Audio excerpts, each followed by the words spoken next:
Yes, hello everyone. My name is Martin. I'm coming to you from Germany from the Fundraising Association.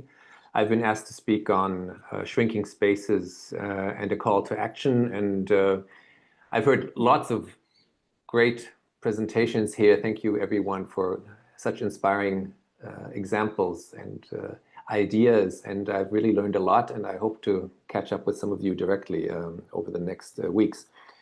I did want to put the topic first into a little bit of a wider context because I think we're looking now, of course, specifically at democracy and shrinking spaces in that field, but I think we have to remember that this is in a much wider context. The wider context is that we're living worldwide in a situation of many crises. Fanciful name is polycrises. And I think we're seeing all over the world increasing inequalities with hunger, with marginalization, with violence and war and refugees. So we shouldn't just look at democracy as such, but see this as a part of a reaction also to these inequalities. I also mentioned, just in case anyone has forgotten, that we have a situation of climate change, which was really being addressed very forcefully a few years ago, but has sort of fallen out of favor in some cases. And nevertheless, there is still the danger of our entire planet and the way we live might disappear within a few years. And there are many effects that can already be seen now, concretely in many countries, with natural disasters being worsened and areas becoming inhabitable over the next years, big cities, some regions, some areas of oceans. So this situation is frightening to many people and has led at the same time to some people denying that this even exists, because it might be maybe easier to deny that we have a problem rather than to try to solve it. All of this, and my understanding, has led to an overall situation in our social connections and in our politics, where there is, besides this denial, also a strong increase for far-right movements, far-right organizations. Many countries which used to have a small party or a small group of people on the far right or neo-fascists have seen big increases, including us in Germany. They are still not in power, but it's very worrying what is happening also in Germany and many other countries in terms of increasing support for the far right. One of the key aspects of the far right is that they are looking for scapegoats. And as we know, the scapegoats are usually the weak. These are the minorities, the people who have come newly to Germany or to Europe, etc. So this is mobilizing hate. It's mobilizing polarization.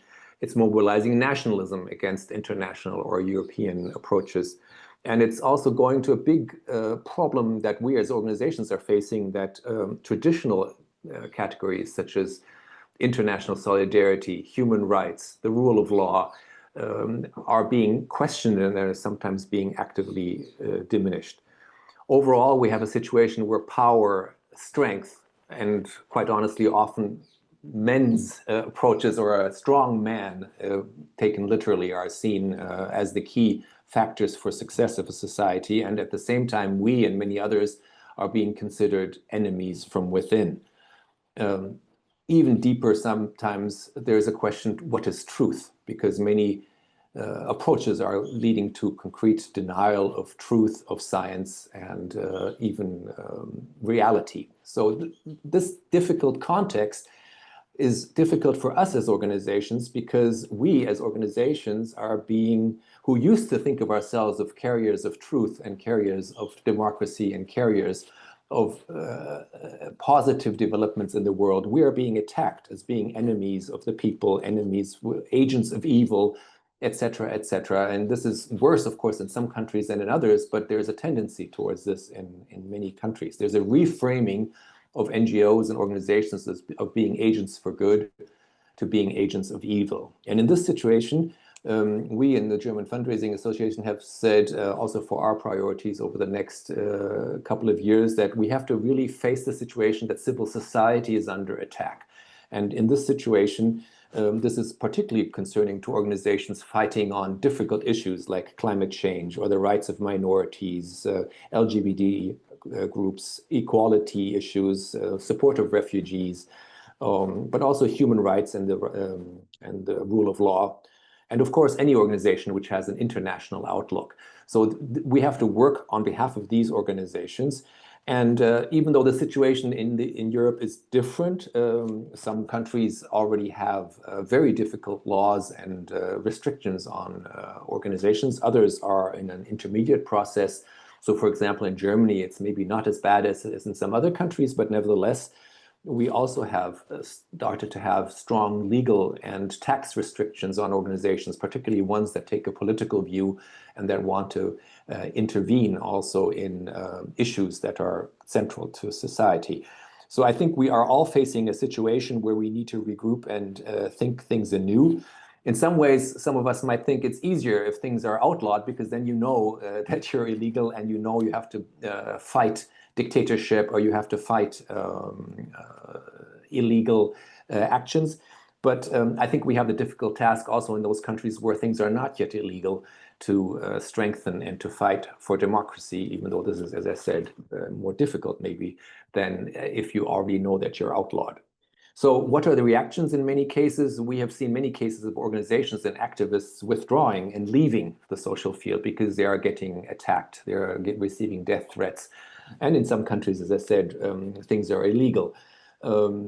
We've seen many cases in some countries of organizations working semi-illegally or under the radar, trying to not attract too much attention and still being active. But many are also trying to regroup. And I think that is the way I would like to encourage you, and as a call to action, to regroup and to take on new tasks and challenges, find new people, new techniques to develop your fundraising. We've heard many examples of that today, but also really working with new partners and new types of communication. We have to restructure the narrative of NGOs today, and we have to fight for the good and reframe our work as being a fight for solidarity and international cooperation. I also think and fear that we have to re-examine our role in our work with social media. I know it's an effective communication tool, but there's also a lot of toxicity involved with social media. And I think we need to strengthen our work directly with our donors and meeting people in person. One other point I would like to point out is I think we also have to, besides all of the political ideals that we follow, we also have to take care of ourselves as persons. We need to take personal care. And I think for some people, this might mean detoxing from social media rather than continuously being online and trying to struggle. I think we have to set priorities also in our personal life. And we might need to hug our friends and talk to our family, or the other way around, because this might be more important in some cases than only looking at political action. And I think we, again, I would like to insist on this, we need to meet people in person, not just at a punctual demonstration for a few hours, but we also need to interact with people in a more intensive way. For the sector, and this is also, I think, addressed to IFA and to the organizations, I think we really need to look at how we can strengthen fundraising as a method for empowering organizations, not just to raise money, but to empower organizations. And this counts particularly for marginalized organizations or small organizations and new organizations, which are struggling in many countries. I think we need to understand that we need to become more political. It's not enough to just do fundraising. We need to also struggle for society and for human rights and democracy. I think we also need to study the far right. I've just heard of some interesting examples. How have some of these far right groups become effective? Who are they? How are they organized? And I think we have a lot to learn from them to further our struggle rather than just to ignore them or try to do something completely different. I think we need to learn from them. I think we have to address concrete issues with our governments, and on the EU level, I would suggest we need to have the free flow of kindness and the free flow of generosity, just like we have the other freedoms for the free movement of people and the free movement of capital. And we do not have that. And I think it should be underlined also for IFA and for us in Europe. It's completely impossible in Europe to think of foreign agents as being something terrible, because no, foreign agents should not exist in Europe, and certainly there should not be a European law on foreign agents, because of course we are all foreign to each other, but we are all united in Europe. So I would really argue on those points. And I think we need to also campaign for some of the truths that we hold self-evident and which are under attack. We need to campaign for democracy before it's too late. And it's easier, as we know, to maintain a donor than to find a new donor.